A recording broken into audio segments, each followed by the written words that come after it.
Donc c'est ça, c'est les filles de Pop Underwear. Donc on pourrait peut-être faire un collab aussi. Pop Underwear. Indeed. Ouais, justement, leur bureau est juste là. Ils sont en train de, je sais pas en fait, font du ménage. Oh ben.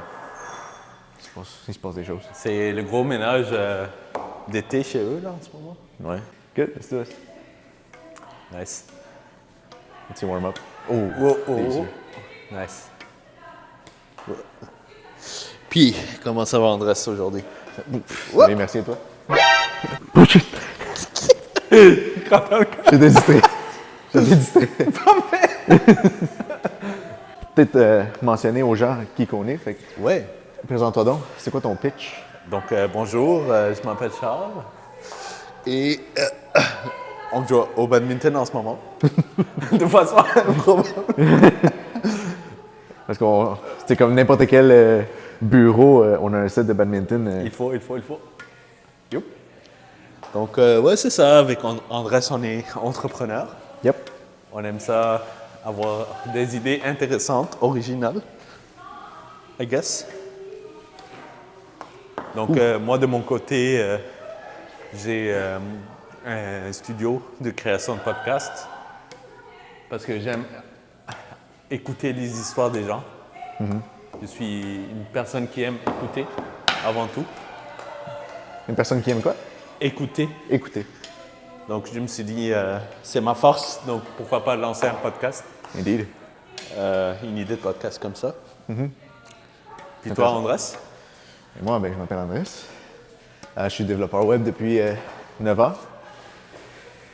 Et j'ai un projet avec toi qui s'appelle Pitch Practice. Puis j'ai aussi ma communauté de designers, développeurs qui veulent s'améliorer en design. J'ai aussi des sites web sur les réseaux. Donc, si tu as un site web qui est extrêmement laid, ben envoie-moi-le. Je vais le roaster publiquement, puis je vais rire de toi. Mais en même temps, je vais te montrer comment tu peux l'améliorer.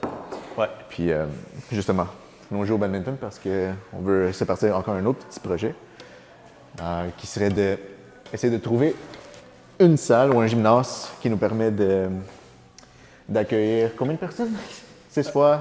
6 fois 2. 6 fois Fois 4. 24 personnes, 24, disons fois 2, 48. Ouais. Pour justement jouer au badminton, puis qu'au lieu que ce soit nous qui payons les 10$ à chaque fois d'y aller, ben les gens nous payent 10$ pour jouer au badminton avec nous. Fait que. Je pense que c'est c'est un bon muscle à avoir où est-ce que tu sais que tu vas passer du temps à faire quelconque activité. Ouais. So, why not try to find a way where you can get paid to learn, you know? En ce moment, on est dans on connaît un groupe qui organise ce genre d'affaires-là, des soirées de badminton à Longueuil. Là, ça commence à être loin parce que nous, notre bureau en ce moment, il est au marché central à Montréal. Puis ça devient un peu difficile, le transport, l'horaire, le trafic et tout. Là, donc, surtout qu'on finit quand même très tard, c'est de 7h30 à 9h30, 10. Ouais. Fait qu'on finit tard, épuisé et tout. Donc si on est capable de trouver quelque chose d'un peu plus proche, à Montréal, et que nous-mêmes on organise, ça va être encore plus de fun. Justement, c'est toi qui m'as proposé cette activité-là, Andrés. Est-ce que tu avais déjà cherché sur Montréal? Est-ce que ça se fait? Oui, ça se fait, mais c'est plus dans le coin de downtown. Genre à l'ETS, Saint-Henri, et aussi à des horaires un peu étranges, parce que aussi c'est la fin de semaine. Ouais. Oups, shit, what the fuck? C'est aussi la fin de semaine, ou en plein milieu de l'après-midi, ou genre à 5 heures. Puis aller downtown, conduire downtown à 5 heures. Ouais. Non, merci. Fait que si on est capable de trouver quelque chose, downtown, mais un peu plus tard, C'est comme à ça. 7 heures, 8 heures, ça dérange beaucoup moins. Surtout considérant que Longueuil, des fois, il peut y avoir beaucoup de trafic. Ouais, quand même. Surtout Comme l'autre fois, on était allé, tout était fermé parce qu'il y a les feux d'artifice. C'est ça, les feux de l'Auto-Québec et tout pour la Saint-Jean. Ouais. Donc, yeah. On n'a pas vraiment d'objectif de pourquoi on est en train de s'enregistrer comme ça, mais c'est quand même quelque chose qu'on fait presque souvent. De juste jaser et de faire de l'activité physique en même temps. Ouais.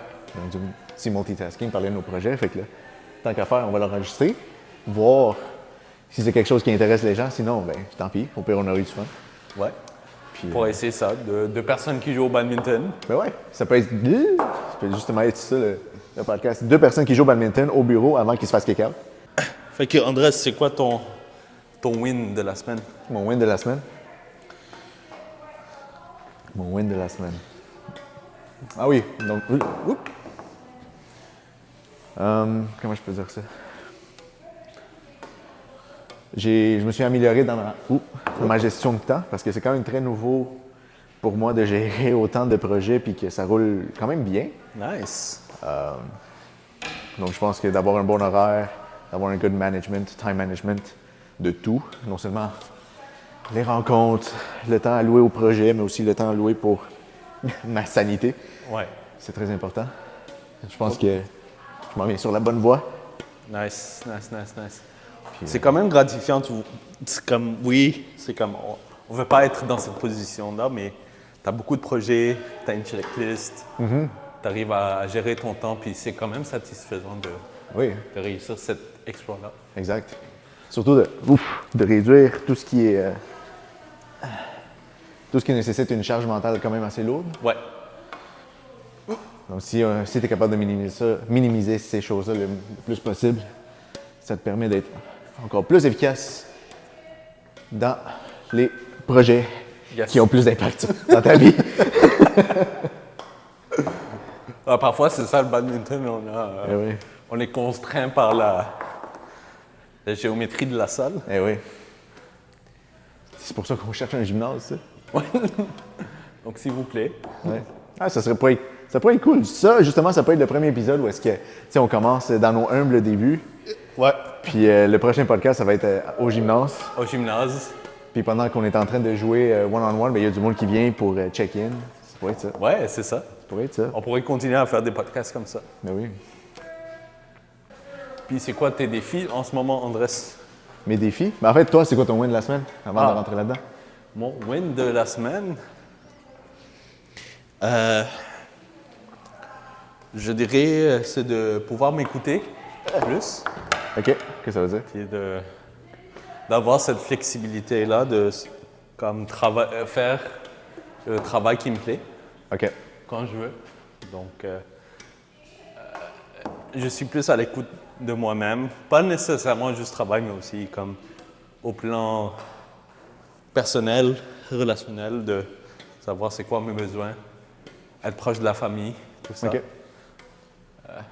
Donc, je ne sais pas si c'est vague, quelque chose de plus concret, peut-être. Je pense qu'on peut en tirer quand même du positif. Ouais, exact. C'est important de vraiment s'écouter puis de ne pas aller dans des directions qu'on sait déjà que c'est genre une dead end. Exact. Ouais, c'est pas mal ça. Ouais, je dirais c'est comme pas mal au ralenti mes affaires comparé à toi ou Nathalie qui n'est pas là. Mais ça avance quand même. Excellent. C'est ce qu'il faut. En autant qu'il y ait du progrès et que ça avance. Ouais. Oh. Parfait. Puis, si tu peux enchaîner avec tes défis. Mes défis, c'est parfois difficile de savoir quoi faire quand tu n'as pas beaucoup, justement. C'est un de mes défis. Pas savoir quoi faire. Quoi faire, c'est généralement, j'avais tellement un emploi du temps chargé Oui. que j'avais toujours quelque chose, mais maintenant j'ai comme parfois quasiment rien, puis je sais pas quoi faire, puis comment remplir ce vide-là. OK. Donc, c'est quelque chose qui mijote en moi, genre, est-ce que j'essaie de faire des acquisitions de prospects, travailler sur la business. C'est comme tellement de différents niveaux. Oui. Comment tu remédies à ça? C'est cool. Je remédie à ça. Comment justement, comme regarder parfois qu'est-ce que vous faites. Ça me donne des pistes de réponse. C'est comme, surtout par exemple, Nathalie, qui bâtit son système pour sa business. Oui. C'est intéressant. Puis j'en prends note pour m'inspirer. Excellent. Je pense prendre une décision sur quoi faire en termes professionnels, sur quoi me concentrer. Parce que, tu sais, j'aime beaucoup j'ai beaucoup aimé faire mes roasts et tout. Mais j'ai l'impression que je peux faire plus, puis j'aimerais faire plus, mais en même temps, Ouais. je veux pas que ça devienne tellement monotone et tellement... ben, je sais pas, en fait. OK. Je sais pas. Je sais pas quoi faire avec ça. Mais je pense que je suis rendu à un point où est-ce que j'aimerais enseigner ou aider les gens à faire pareil, ou à les rendre Nice. un peu plus... comment je peux dire? Comme les... Moi, j'ai eu la chance d'avoir un mentor qui m'a montré comment naviguer le freelancing, le développement web, le design web, Ouais. comment parler à des clients et tout ça. Puis j'ai l'impression que... Ben, en fait, c'est pas tout le monde qui a eu cette chance-là. Ouais. Donc, j'aimerais commencer à aller dans cette direction-là. J'aimerais pouvoir aider d'autres développeurs, d'autres designers comme moi j'ai eu la chance de les avoir. Je vois. Penses-tu que dans ta communauté, tu as des gens qui seraient prêts à faire un peu des vidéos comme toi pour roast d'autres websites et tout? Des vidéos, non, mais j'en ai une justement qui commence à faire ses publications écrites. Donc, OK. moi, je me filme puis je le dis à voix haute, mais elle, ce qu'elle fait, c'est qu'elle écrit toutes ses modifications, ce raisonnement, son argumentaire, si on veut. Puis elle publie ça, comme ça. Parce que j'imagine aussi elle est un peu plus introvertie, puis peut-être pas à l'aise à le communiquer verbalement ou juste apparaître en caméra. Ouais. Mais c'est quand même un skill qu'on développe, l'écriture, la rédaction. Puis veut pas, en faisant les roasts, non seulement elle pratique le design, mais elle pratique ses aspects de communication, ses aspects de vente, parce que si il y a un client qui est intéressé à avoir ses services et tout, ben, il doit savoir comment parler des clients aussi.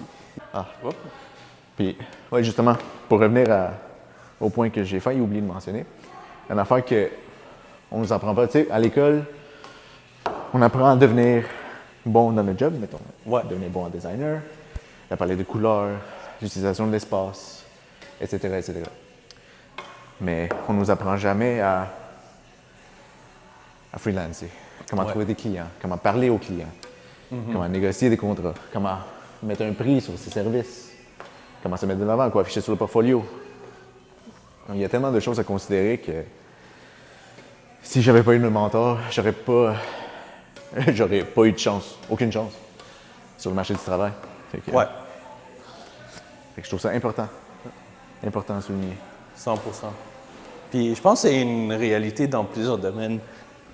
Par exemple, moi, j'ai oublié de le mentionner dans l'intro, mais j'ai fait un doctorat en recherche. Puis justement, j'ai eu comme clash éventuellement, c'est comme avec un de mes co-directeurs.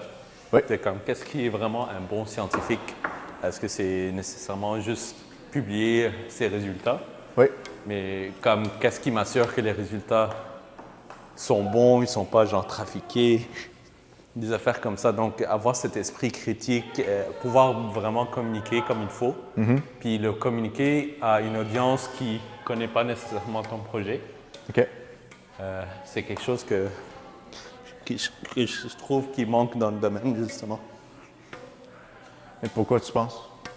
Pourquoi c'est quelque chose qui manque tant que ça?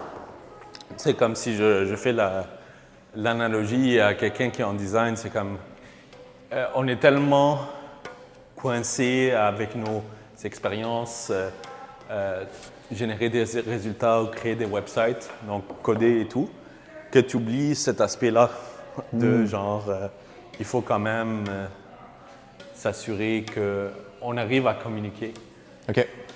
nos besoins à nous, mais aussi communiquer qu'est-ce qu'on veut dire par les résultats qu'on génère aussi. OK. Intéressant. Est-ce que c'est un peu ce que fait David ou par rapport? David, Papa PhD. donc lui, il est rédacteur médical. Comment ça se passe, c'est que, disons, il y a une compagnie pharmaceutique il y a un projet de lancer des tests cliniques dans un hôpital ou dans une clinique ou peu importe. Donc lui, il s'assure que le plan, la rédaction médicale est faite comme il faut. Puis de ce que j'ai compris, il fait la traduction aussi, donc français, anglais, des affaires comme ça. Donc c'est sûr qu'au niveau là, la communication est très importante. Donc, tu l'as rencontré justement? C'était l'année dernière, j'ai participé à un projet de pitch scientifique où j'ai pitch mon idée de podcast. OK. Puis c'était un des jurys parce que justement, il avait déjà 4 ans d'expérience dans le domaine du podcast parce que c'est une passion à lui. Donc à côté, il invite des experts pour parler de la réalité puis essayer de débloquer ce paradigme de trouver un travail après l'académie. Oui. Donc, son audience, dans le fond, c'est vraiment ces personnes-là. Donc, des étudiants qui sont un peu perdus dans leur cheminement, puis qui ne savent pas comment négocier leur salaire ou aller chercher du travail, quel type de travail et tout. C'est intéressant, ça. Donc, c'est vraiment intéressant. Je pense que ça fait pas mal. Une belle introduction. Belle introduction, qui nous sommes, pourquoi on joue du badminton, puis on cherche un terrain, en fait. Eh oui. Puis nos défis, nos wins. Donc, notre prochain win, c'est de trouver un terrain badminton. Oui, justement, j'ai envoyé un courriel à la personne responsable du Collège de Montréal. OK. Puis on va aussi regarder soit des complexes sportifs ou d'autres écoles, parce que durant l'été, on sait qu'il ne se passe pas grand-chose dans ces endroits-là. Donc, restez à l'affût. C'est ça. On va avoir du fun. On termine le podcast aussitôt qu'on est capable de smash sur le téléphone. C'est bon? OK, parfait. OK. Je te set up. OK. Ah, shit. OK, on essaie de se rapprocher jusqu'ici. Puis ensuite, celui qui a la shot. Bang! OK, parfait. Oh! C'était bon, ça! Et voilà. Voilà.